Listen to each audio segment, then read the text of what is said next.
O terceiro princípio que eu chamo sua atenção aqui é o princípio da paz. Porque, como vimos, na língua tem o poder para a vida e tem o poder para a morte. E Provérbios descreve o poder da língua destruidora. O ímpio com a boca destrói o próximo. A cidade é derribada pela boca dos perversos. Nós temos poder de derrubar alguma coisa com o que nós falamos.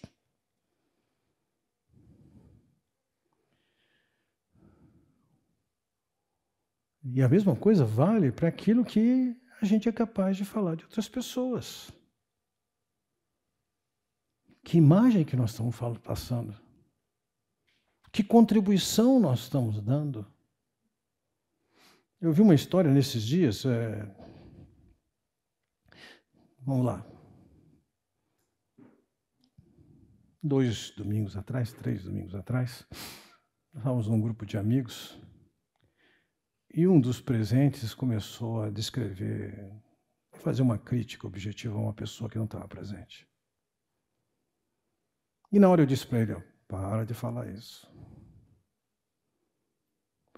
Não traz esse assunto para cá, isso aqui não é daqui. Se você tem um problema com a pessoa, senta com ela e resolve. Naquele momento foi suficiente, mas eu resolvi, chamei o camarada para tomar um café comigo. Eu falei, meu caro, o que você fez não se faz.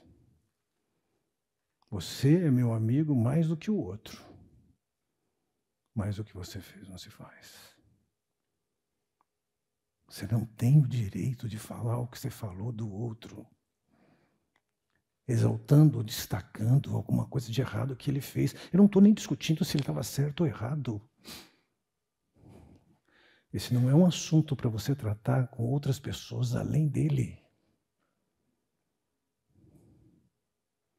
Pare de falar. Você estava contaminando a interpretação de alguns fatos recentes à luz de uma experiência que você teve no passado com ele. Pare de falar.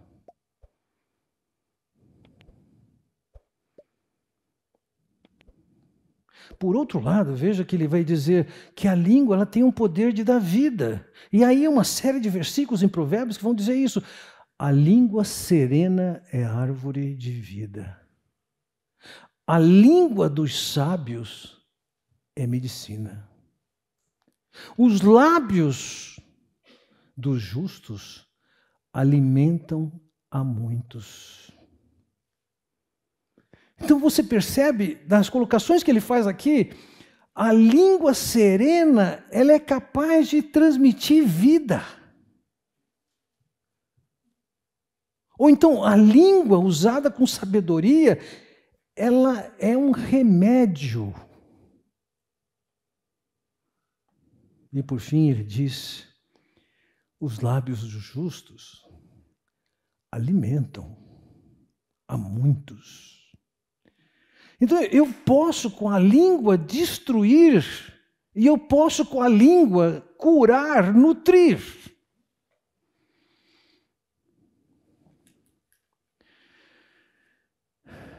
Vejam, ele vai dizer adiante, no capítulo 5, ele diz, a longanimidade persuade o príncipe e a língua branda esmaga ossos. Sempre que eu viajo de avião e estou do lado de alguém que, lógico, quer usar aquele braço da poltrona, aquilo ali, saber tomar posse do braço da poltrona é uma habilidade de guerra. Então, quantas vezes eu sentei ali, eu tinha que ficar assim. Não tinha lugar para colocar o braço. Mas eu sei. Ele vai acender a luz, vai pegar o livro. E quando ele fizer isso, ele nunca mais volta para aquela posição dele. É uma habilidade. Agora, muitas vezes ele não vai lá pegar o livro, ele não vai lá acender o livro, ele só afasta um pouquinho. E quando ele afasta um pouquinho, eu coloco ali. Você não vai brigar com o camarada, ele tem direito tanto quanto você. Veja, esse versículo é um pouco disso. A longanimidade persuade o príncipe e a língua branda esmaga a ossa. Tem coisa que a gente acha que é gritando, falando alto, falando muito. Para. Tem calma. Tem paciência. Tem ânimo longo. Com o tempo você persuade. Chega a ser tão contundente que ele diz, você esmaga os ossos. Não precisa gritar. Um argumento que algumas vezes eu usei com meus filhos foi, não aumenta a voz, isso não é meu, não aumenta a voz. Melhore seus argumentos.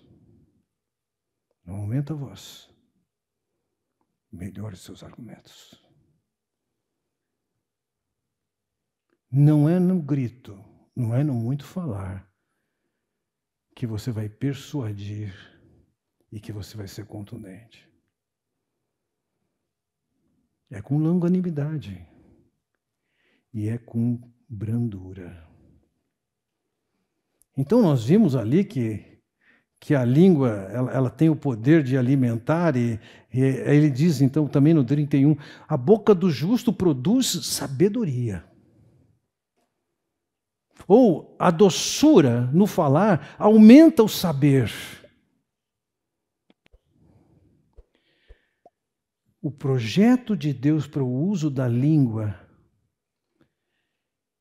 é que, de alguma maneira, você traga a sabedoria que aumente o saber. É para isso que serve a sua língua. Fugindo um pouco de Provérbios e olhando para Efésios capítulo 4, ele diz, não saia da vossa boca nenhuma palavra torpe, sim unicamente a que for boa para edificação, e assim transmita graça aos que ouvem. Veja, não saia da vossa boca nenhuma palavra torpe, podre, malfedida. Essa palavra foi empregada para descrever cheiro de peixe podre. Quando eu era garoto, morava em Santos, numa avenida próxima, tinha uma feira. Acabava a feira, o caminhão passava, todo mundo tirava as coisas, aquele caminhão lavava aquilo ali, praticamente não ficava nenhuma evidência da feira, exceto o cheiro de onde tinha barraca de peixe. E o que ele está dizendo é o seguinte, não faça da sua boca alguma coisa que se cheire a um peixe podre. O que é um peixe podre? Ou melhor dizendo, qual é o antônimo do peixe podre? Qual é o oposto de peixe podre? Ele vai dizer o quê? Edifica e transmita graça. Se eu falar, eu vou edificar alguma coisa? Vamos lá, se você puder contar uma fofoca de alguém, você está edificando alguém? Ao falar o que você falar, você está sendo gracioso ou destruidor? Se você não pode transmitir graça, cala a boca. Vamos pensar que você é sábio.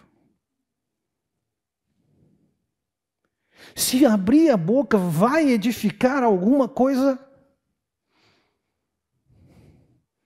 As pessoas precisam efetivamente aquilo que você precisa falar.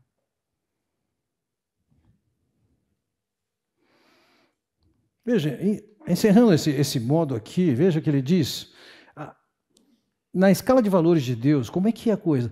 A palavra seu tempo, quão boa é. E de uma maneira mais linda ainda, ele diz assim, como beijo nos lábios é a resposta com palavras retas. Ele usa uma expressão de afeto tão intenso quanto o beijo nos lábios. Para ele dizer uma palavra reta respostas com palavras retas. Isso que vale. Há ouro e abundância de pérolas, mas os lábios instruídos são joias preciosas. Como é que se acerta isso? Como é que se muda isso? Veja, em 16:23 ele diz: o coração do sábio é mestre da sua boca. Ou seja, o coração, que é a mente, é ele que orienta a boca. Tempos atrás, um dos nossos dirigentes de louvor falou alguma coisa na hora do culto na igreja. Eu perguntei para ele: escuta, você falou isso lá na frente? Ele falou: eu falei. Ele falou. Eu falei assim: eu nem pensei nisso. Então, você me deixa mais preocupado ainda. Então, você está lá na frente, você não pensa antes de você falar? A marca da sabedoria é que o que vai falar é pensado antes.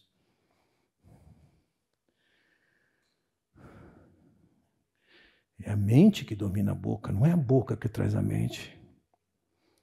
Então, em muitas circunstâncias, vale aqui o versículo que diz: põe em guarda, Senhor, a minha boca, vigia a porta dos meus lábios.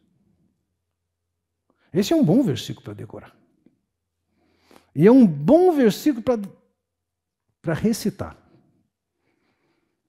Você está numa rodinha e alguém começa a falar mal de uma outra pessoa. E aí o que você fala? Põe em guarda, Senhor, na minha boca. Põe em guarda.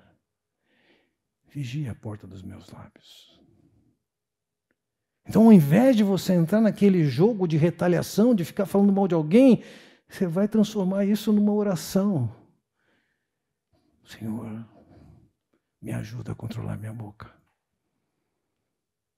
Talvez você tenha que sair daquela rodinha, sabe? Como um alcoólatra, que ainda que ele não esteja bebendo, ele não pode passar num bar, que se ele passar na frente do bar, ele entra para tomar pinga, e você pensa com você mesmo: se eu estiver numa rodinha e começar a falar de alguém, sai da rodinha. Provavelmente as pessoas que falam mal de outros vão falar mal de você agora porque você não participa daquilo. E você vai desagradar pessoas com isso. Mas tem uma pessoa que vai ficar contente com isso. Quem é? O próprio Deus.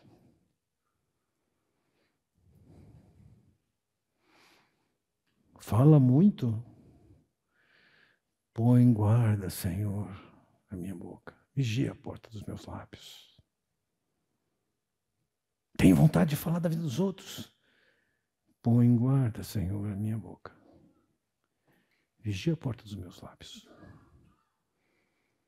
Você pode conduzir o seu falar de maneira sábia ou de maneira insensata.